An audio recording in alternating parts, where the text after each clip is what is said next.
Patuloy ang isinasagawang monitoring ng Department of Trade and Industry Camarines Sur sa mga presyo ng school supply sa buong lalawigan upang masiguro naman na pantay at makatao ang presyo ng mga ito kasunod ng pagbabalik klase sa nalalapit na araw ng Lunes o June 16.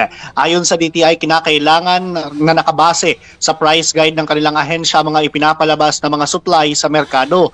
Sa ngayon, binabantayan ng ahensya ang bentahan ng mga notebook, pad paper, intermediate pad, mga lapis, ballpen, Crayola, eraser, pantasa, pati na rin ang mga ruler.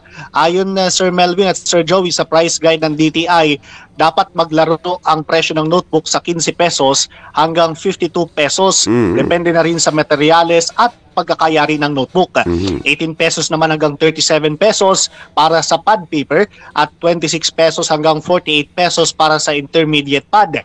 Aabot naman sa 11 pesos hanggang 17 pesos ang kada peraso ng lapis, habang 3 pesos hanggang 21 pesos naman para sa ballpen. Sa ating paglilibot-libot, Sir Joey at Sir Melvin kahapon, sa mga pangunahing bilihan dito sa Iriga City, ay talagang nagdadagsaan na rin yung ating mga kababayan na gustong makasiguro na handa ang kanilang mga mag-aaral sa paparating na pasukan.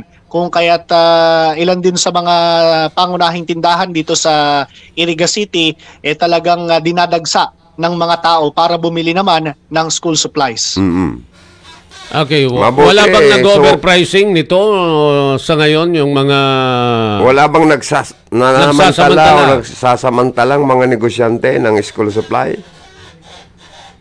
Meron tayong impormasyon na Sir Melvin, ayon sa DTI, merong ilan, pero siniguro naman ng DTI na talagang pananagutin nila yung mga mananamantala dito sa school supplies, dahil alam naman natin na kapag papasok na o darating na yung pasukan, dumarami din yung demand at merong mga tindahan na gustong manamantala para kumita sila.